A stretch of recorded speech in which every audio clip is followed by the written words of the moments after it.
on se retrouve pour une nouvelle vidéo. Bienvenue dans ce nouveau vlog. Donc comme vous l'avez vu dans le titre, c'est un rallye de la bouffe.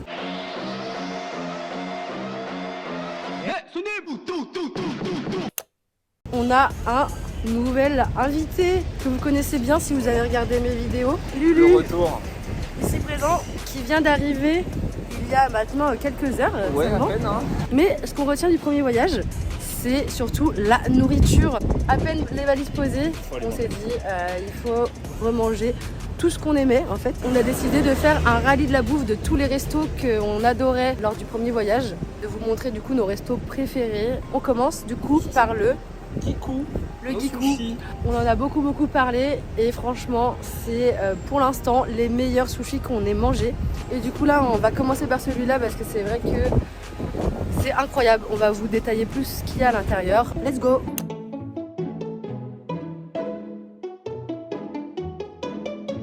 Donc voilà le menu. Donc vous avez les sets de sushis juste là. Donc vous avez plusieurs menus, ça commence à 11 000 won et ça va jusqu'à 28. Et nous, celui qu'on prend tout le temps, c'est le House Specialty.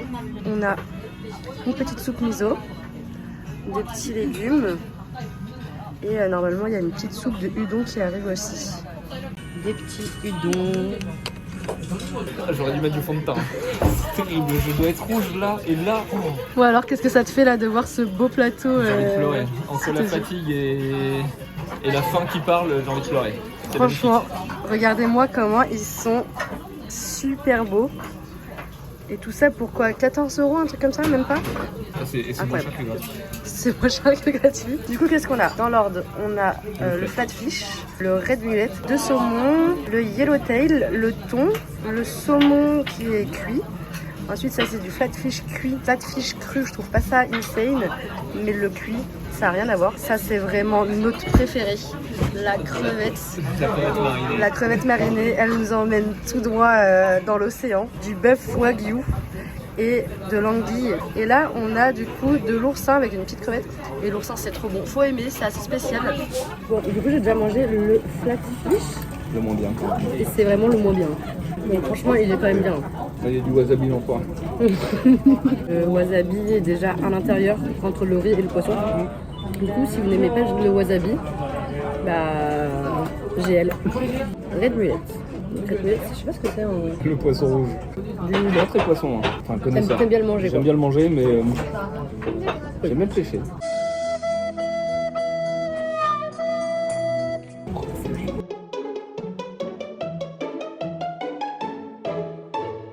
Donc ouais, l'oursin c'est spécial comme on disait.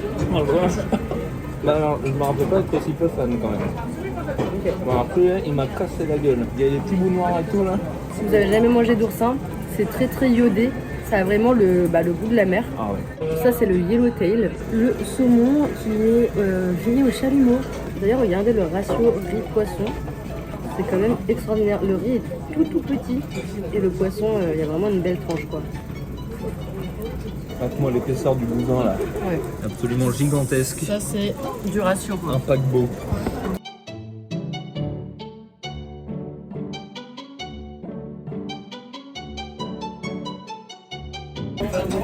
Regardez le ratio.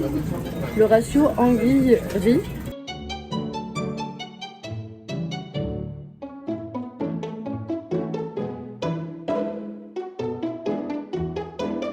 L'oursin. Mon avant-dernier préf, enfin mon deuxième préf. Ouais, toi t'es en... Tout à l'heure j'avais un peu claqué, j'avais bu la tasse quoi. La crevette marinée. Alors je sais pas quoi les mariner. Hein. Oh non. Mais ça tient. Mais les marinés, je sais pas. Mais vraiment, on l'adore. Ça devient comme Biller. L'autre qui se compare à Irina Nakiri il y a 2 secondes là. Elle est là, une crevette. Tout pour les caméras. Ah oui. Allez.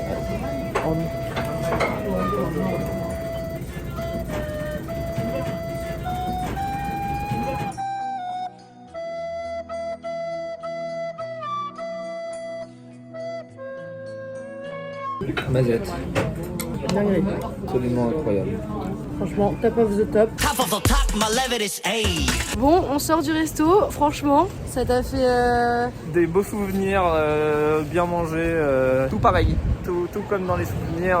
Putain, mais les souvenirs, ça fait 2 mois. Hein. Ouais, c'est ça. On est là tous les 2 mois, donc forcément, c'est encore frais. Mais du coup, si vous venez en Corée, passez au Giku. Bon, pour le coup, oui, c'est pas... Enfin, c'est japonais. Franchement, foncez. Et on se retrouve pour le prochain resto. Alors en fait, c'est un petit restaurant de quartier qui était juste à côté de notre premier appartement. Mais en gros, vous allez voir, c'est un gros plat avec du calamar et du bœuf. Un peu épicé, c'est super bon. Donc on vous emmène dans ce restaurant-là. On a eu des petits tabliers.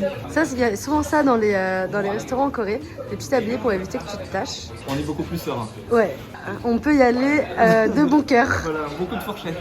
Donc voilà, en gros, ça arrive comme ça. Tranche de bœuf au-dessus, comme vous voyez. En dessous, on va avoir des champignons.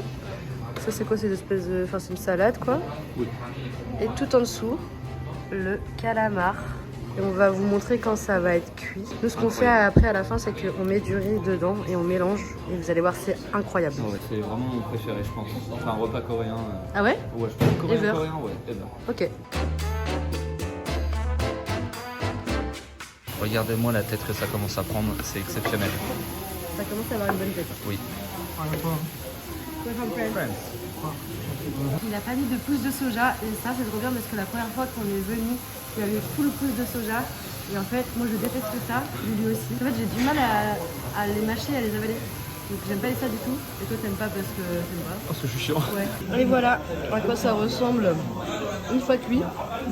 Franchement c'est vraiment une dinguerie. Je vous conseille d'essayer ça quand vous venez. Donc là c'est le moment où on va mettre le riz et on va faire en gros une pelle là quoi.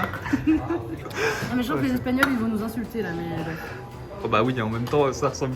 Enfin, ça n'a de paella que la couleur et qu'il y a du riz, quoi. Bah, c'est pour donner l'idée, tu vois. C'est qu'en Corée, c'est souvent des plats à partager. C'est-à-dire que vous avez souvent voilà, une grosse gamelle et puis voilà, ils mettent en fonction du nombre de personnes que vous êtes. Et le truc, c'est qu'il faut bien aimer ça, partager avec les autres. Déjà, il faut avoir les mêmes goûts, parce que ça, c'est très très chiant. Quand il y en a un qui n'aime rien, franchement, ça peut un peu tuer un voyage. Par exemple, si vous êtes un gros viandard et que vous adorez la viande et tout, vous venez en Corée, vous êtes le plus heureux. Si vous venez à 2 et que votre autre personne, enfin votre binôme est végétarien, c'est vrai que là, vous n'allez pas vous amuser, quoi. Enfin, personnellement, moi, quand je voyage dans un pays, c'est aussi pour la nourriture. Aussi, vous aimez bien voyager pour la nourriture, assurez-vous que votre groupe de potes ait plus ou moins les mêmes goûts et les mêmes envies. Et un truc aussi qui est important, c'est d'être curieux par rapport à la nourriture. Parce que des fois, vous allez arriver dans un pays où ils n'ont pas du tout les mêmes habitudes alimentaires que nous, enfin, que ce que vous connaissez.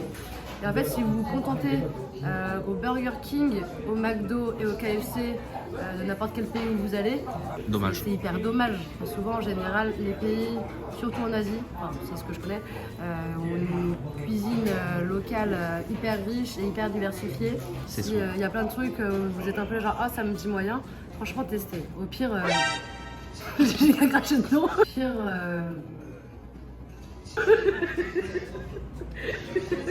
Voilà, il y a une fève. Oh, c'est terrible ce qui vient de se... Ah, il était gigantesque. Je l'ai vu en double en plus. Ma vision périphérique l'a capté, c'était terrible. Et il se voit la caméra, hein, c'est sûr.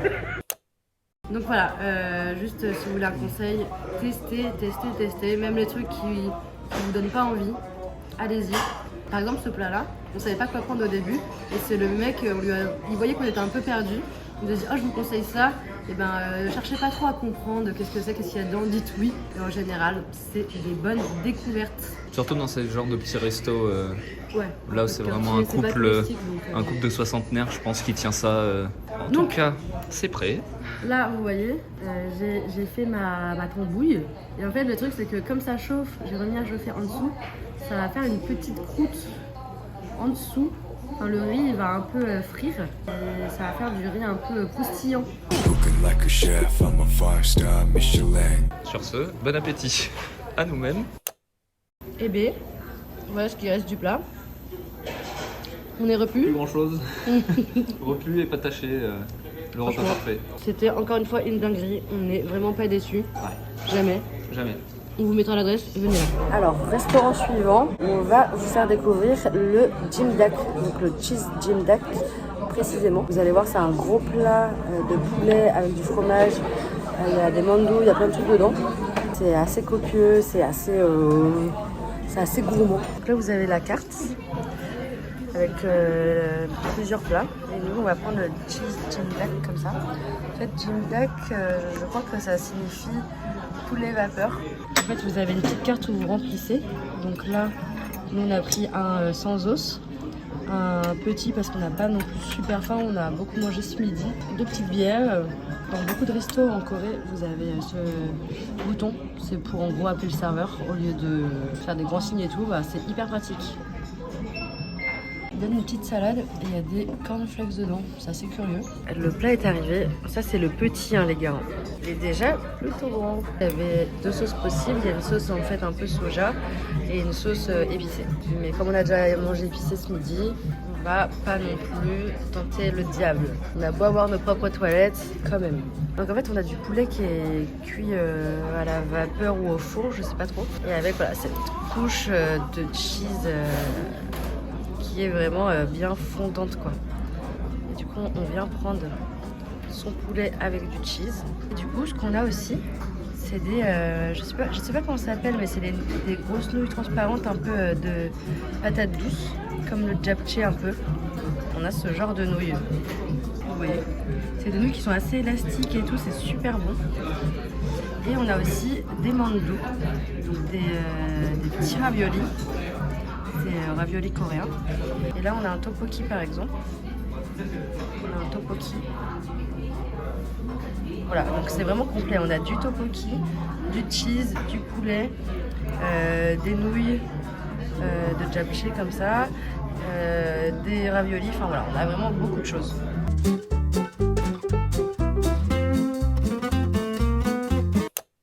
Et c'est le jour 2 ou 3, je ne sais plus. Et on se retrouve pour manger du poulet frit. Alors en fait, il y a beaucoup d'anciennes de poulet frit en Corée parce que je sais pas si vous savez, mais le poulet frit en Corée, c'est quand même, ça fait vraiment partie du monde culinaire, de la cuisine coréenne. Il est vraiment trop bon. Moi, pour moi, c'est le meilleur poulet frit du monde parce que déjà, j'aime pas le poulet frit en général, sauf celui-là. Là, on va faire une chaîne qu'on adore, c'est le Kyoshon. C'est cette enseigne ici. En fait, c'est les sauces qui vont changer. Voici le menu. Qu'est-ce qu'on a? Alors en fait ça va être classé par series. Donc là c'est la Black Series. Et celui-là on l'adore. Celui-là il fait partie de ceux qu'on adore. La bière. Oui, il faut savoir que le combo bière poulet au bord de la rivière Anne. Ça c'est le combo gagnant pour un date qui se finit bien. Là ça va être la série ail garlic. Qui est sympa mais c'est pas mon préf. Non, non plus. Ouais, Oni, pareil, c'est pas nos préf. Ça c'est la série qui pique, Red Series. La série qui pique. Donc après voilà, c'est vraiment selon vos goûts. Et nous ce qu'on aime bien faire c'est ça, c'est half-half. Et du coup, comme on peut sensiblement avoir des goûts différents, ça nous permet d'avoir moite-moite. Un peu de tout. Un petit peu de tout quoi. Ça c'est les frites. Et ça c'est ce que toi tu adores. Donc en fait c'est frit avec des espèces de... Je sais pas, il y a des trucs popines un peu... On dirait du chouquette. Ouais. Mais en fait c'est la farine qu'ils utilisent. Ok. Ouais. Celui-là il est très croustillant, celui-là aussi. C'est vraiment avec... Celui-là il est au truffe, il est très bon, moi j'adore. Et puis il y a un burger qu'ils font mais il est tout le temps sold out. Et je suis dépité. Je suis revenue depuis 3 semaines, j'ai fait qu'une fois du poulet frit, enfin j'ai mangé qu'une fois du poulet frit. C'était pas cette enseigne. Et en vrai pour moi celle-ci c'est vraiment la meilleure. C'est arrivé. Voilà la bête. Enfin les bêtes. Donc là vous avez le côté poulet avec la sauce spicy. Et là c'est la sauce, je crois que c'est black sésame ou un truc comme ça doit être au sésame. Et c'est vraiment trop bon, c'est un peu aillé, il y a marqué 5 parfums ou je sais pas quoi, enfin c'est vraiment trop bon. Et là spicy assez classique. Et en gros pour les prix ça c'est 21 000 won, c'est à peu près 14-15 balles. Pour 2 franchement c'est très honnête. Ça c'est le plaisir ça. Ça c'est la Corée, comme je l'aime. Pour nous la bouffe dans un pays c'est hyper important. Et en Corée on n'est pas déçus. On est servi. On est servi. Trop de spécialités partout, trop de trucs. Il y en a vraiment pour tous les goûts. Juste qu'on disait, les végétariens, c'est vrai que ça peut être triste. Et arrive à y arriver. Je commence à le prendre et à lui sucer le derrière. D'ailleurs, c'est pas frit, hein. C'est au four. C'est Le poulet au four. En fait, on dit souvent poulet frit, mais la plupart du temps, il n'est pas frit comme on l'entend dans une friteuse. C'est souvent oven, donc au four. Très croustillant. C'est très croustillant parce que la sauce. On le cuise 2 fois au four. Ouais. Ok. Je crois que j'avais lu ça. Il s'est bien renseigné sur le poulet frit. Un master en poulet frit. Bah, allez, on a une spé, Hein. Lui là, il est vraiment incroyable. Kyoshon, je vous le conseille fortement. Il y en a partout. Il y en a partout, hein, des Kyoshon. On s'attaque au spicy. Épique, hein. Celui-là, je l'adore. Tu l'aimes moins? Il me fait mal. Je suis blanc. Oui, alors faut savoir, j'ai une tolérance au piment très élevée. Et Lulu, pas trop. Alors, on en pense quoi là? Ça m'arrache. Ça t'arrache? C'est terrible. Il abuse. Hein. C'est la petite flotte, un peu. C'est trop bon. Je pense, moi, c'est peut-être mon préf du coup. Parce que j'adore quand c'est pimenté. En général, le poulet frit qu'on trouve en France, au KFC, aux États-Unis, etc., c'est vraiment du poulet, il est très sec, quoi. C'est du poulet frit. Je déteste ça, le poulet sec. Et là, vraiment, il est juteux. Franchement, 10 sur 10. Eh bien, on a tout fini. J'avais déçu du Kyoshon de toute façon. Bon, nous sommes de retour. Et là, aujourd'hui, on va vous faire découvrir le jokbal. Du coup, qu'est-ce que c'est le jokbal? C'est des pieds de porc, toute la jambe. C'est très connu ici. C'est un plat que les gens mangent assez souvent. Il y en a un peu partout, vraiment, vous en trouvez vraiment partout. Donc il n'y a pas de chaîne particulière ou quoi, c'est vraiment des petits restos, etc. En général. On va vous montrer ça. Alors c'est arrivé, j'espère qu'on entend bien. C'est assez bruyant. Et du coup voilà, ça ressemble à ça le jokbal. Donc c'est la jambe du porc, comme vous voyez, il y a l'os ici. Et en fait ça va être assez gélatineux. Il va y avoir le morceau de jambon, on va dire. Ce qu'il y a toujours et tout le temps, c'est la couenne au-dessus. Moi c'est ce que je préfère. L'inverse. Du coup, on aime bien manger ce plat ensemble parce qu'on se complète très bien. Moi j'adore le côté caoutchouteux, gélatineux. Lui le côté viande blanche. Le truc est énorme, je sais pas si vous vous rendez compte. Mais le truc est énorme quoi. Là les petits orteils. J'allais dire c'est mignon mais bof. C'est le genre de morceau que j'aime bien là. Bien couenne là. Bien gras, bien gélatineux. Donc vous prenez votre petite tranchette. Là ça fait peut-être beaucoup. On va prendre un petit bout. Le trop.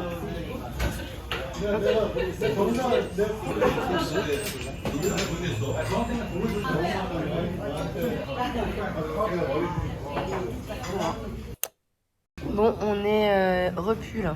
Il nous reste quelques morceaux, mais vraiment là c'est trop. Hein. C'était pour 3. Et ben du coup c'était l'avant-dernier et on se retrouve demain pour le dernier restaurant. On se retrouve pour le dernier restaurant qu'on voulait vous montrer. Le marathon food touche bientôt à sa fin. On va du coup finir par le légendaire barbecue coréen, le samgyeopsal. On va vous montrer les viandes qu'on prend, un peu le folklore qu'il y a autour, cuire sa viande, etc. Donc on se retrouve à l'intérieur. Bon alors voilà la carte. Il y a des viandes à l'unité. Et nous on a pris un set, c'est ce set là.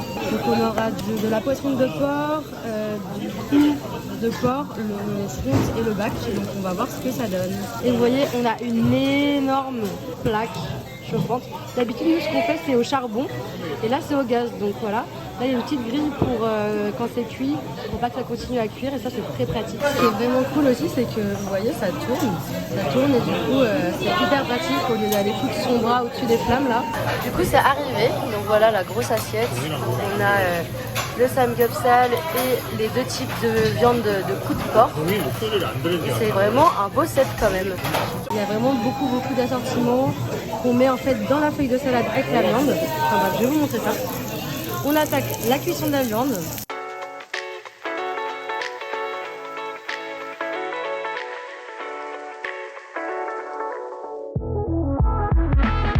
Du coup, comment on mange? On prend une petite salade. On va venir mettre un petit peu de riz. On prend son petit bout de viande. On prend le sel. Dans les différentes sauces. Hop là. Des petits légumes, un peu de kimchi. ferme le tout.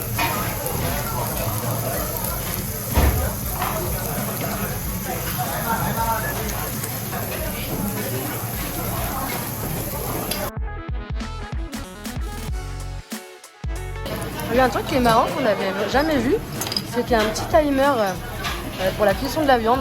Bon, j'avoue, nous on y va un petit peu à l'arrache, on voit à peu près quand c'est cuit, mais c'est hyper pratique. Bon, finalement, on avait encore un petit creux, c'était la peau de porc. Donc là, voilà, elle est hyper épaisse, hyper grosse là. Et voilà la peau de porc, à quoi ça ressemble quand c'est cuit. Vous voyez, c'est magnifique, c'est très caoutchouteux, gélatineux. C'est ça qu'on adore.